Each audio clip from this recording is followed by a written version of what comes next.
It's one of those mornings where I absolutely do not want to do anything right now, bro. I'm like under the weather. It was negative 11 degrees. Like, or in the negative weather, like freezing temperatures like a day ago, 2 days ago. And now they're saying it's going to be like 50 degrees. How? There's a lot of things that can wreck your chances to do well. We live in a rather dangerous world, so you got to be not only wise, you got to be careful.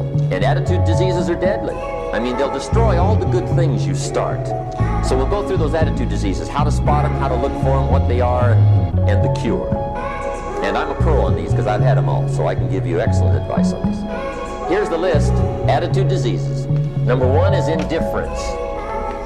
The shrug of the shoulder. The guy's not even concerned. He's just drifting. There's one problem with drift. You cannot drift to the top of the mountain. The guy says, well, I can't see getting all that worked up. Well, to be any kind of winner, you gotta get worked up. Here's the key to the good life. Learn to put everything you've got into everything you do. Whatever you are doing, pour it on. It will quickly open up into opportunity or quickly disclose to you that you ought to be doing something else. The delusion is, if I had a better job, I'd really pour it on. See, that's delusion. Wherever you are, pour it on. See, that'll help change your life. Get rid of this disease. Here's the next attitude disease, indecision. Mental paralysis. The guy can't make up his mind and it becomes a disease. Pretty soon he knows he's got it. The guy says, well, I know I'm on the fence. But he says, what if I get off on the wrong side? Listen, after a while it doesn't matter. Just get off. Any side will do. Here's the best way to live. One way or the other. That's best. Pick a direction and go with everything you got. About to hit the gym. It's going to be a quick back workout and some cardio. It's probably going to be more back, maybe 1-2 bicep movements. And then we're going to hit cardio for sure because I gotta wash whatever I got in me because I feel, again, this weather's just messing me up. But let's go there. It's 10:27, so I got about an hour and a half maybe to get what I needed to be done. So let's go. Just pick one and go. Somebody says, yeah, but what if it's the wrong direction? You'll find out quicker. A life full of adventure is a life full of many decisions. The ones that turn out to be wrong give you better experience to make better decisions. So don't see how many decisions you can get out of, see how many you can get into. That's where the adventure is. So shake off this disease, indecision. The next one is doubt. Doubt's like a plague. And one of the worst is self-doubt. There are many, but that's one of the worst. The guy doubts himself. Doubts if it'll last that long for him. Doubts if he can do that well. Doubts if he can make that much. Doubts if he can accomplish all that. A chronic, excellent self-doubter. You can imagine what damage that does to your future. So here's the key. Turn this coin over and become a believer. And there's many things to believe in. One of the majors is yourself. The understanding of self-worth is the beginning of progress. Now, if those three don't get you, this one will. Worry. That's a devastating disease. Worry. Worry causes health problems, social problems, personal problems, family problems. It's devastating. Worry long enough, it'll drop you to your knees. Could reduce you to begging. I know how bad this one is. I used to have it bad. I used to be known as a super worrier. Not a super warrior. No, super worrier. My family wished I'd have been a warrior. I got those years to make up for it. But I'll tell you what. My advice to you is do what I finally did on worry. Give it up. Who needs it? I'm not saying it's easy. I'm saying it's worth it. It took me almost 1 year to kick the worry habit, and it was not an easy year. It was one of the toughest years I ever spent, but I finally got that monkey off my back. And I discovered you could live the most incredible life free of worry. Not free of challenge, not free of difficulty, free of worry. I learned how to do it, and you can. Here's the next attitude disease. Overcaution. Some people never will have much. They're too cautious.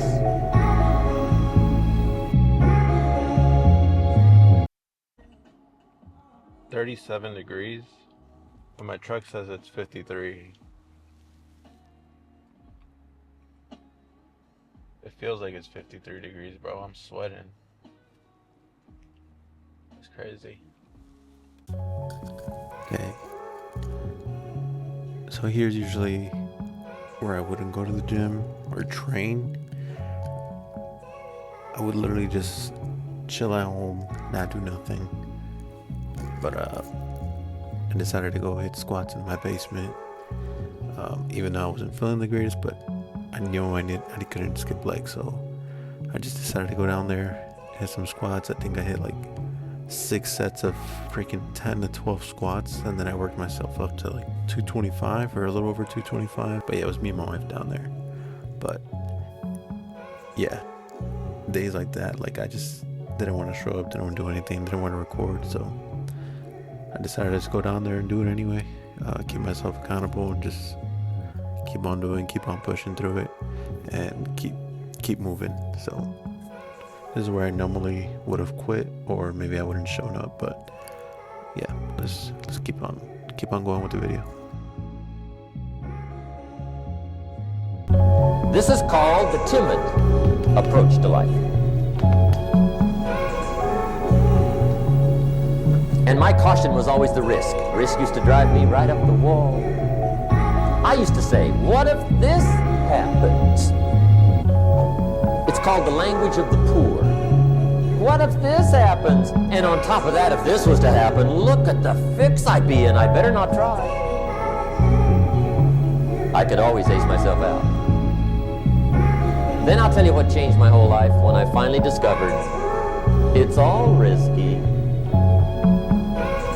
The minute you were born, it got risky.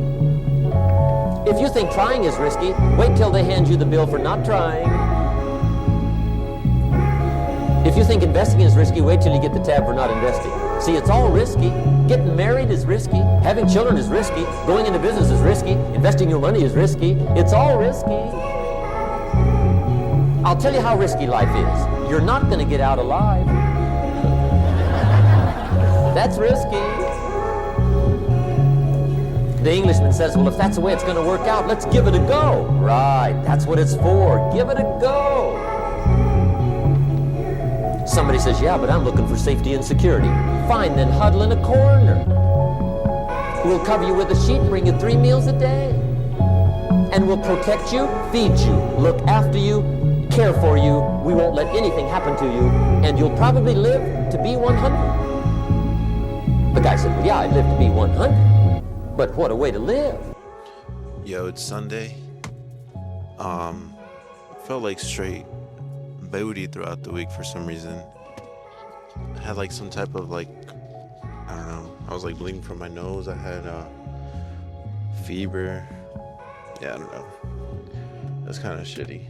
But I'm finally gonna hit the gym today. I'm gonna hit a push day, and I forgot my watch. Damn. Whatever. I'm gonna hit a push day. And then just do more cardio today, because I feel like I just need to like sweat some more, sweat it out or walk it out or whatever it may be, you know. But yeah, just go to the gym. I'm about to do about like 10 minutes on the treadmill. But right now I'm gonna just kind of go over some things. When I was sick, I didn't really like stop doing what I was doing. I kind of did though, but not really a bad thing. I think my body just needed some rest, and I did that, honestly. So right now, plan is just get back on schedule. Don't fall off. Don't quit. Don't get demotivated. Just keep on pushing. So I'm gonna just do this for like 10 minutes, and then go hit the push workout. I'm not gonna record most of it. I'm just gonna do like maybe 3 to 4 clips of me hitting push, So like maybe 2 chest movements.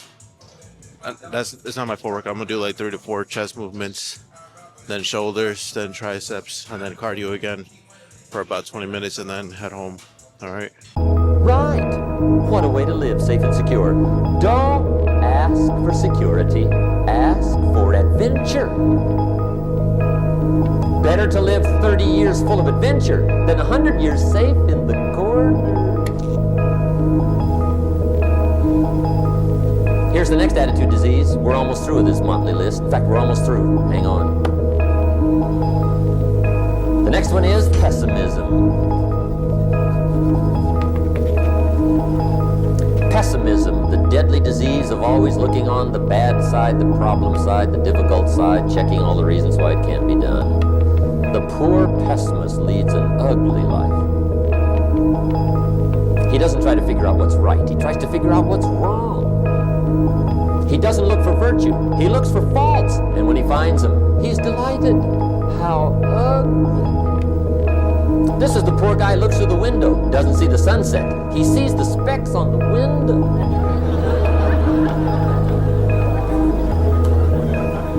And this is the poor guy, right, who rushes up, takes such leave of his senses. This guy rushes up and he says, I've got 5 good reasons why it won't work. He's so dumb, he doesn't know. All he needs 1. He's got 5.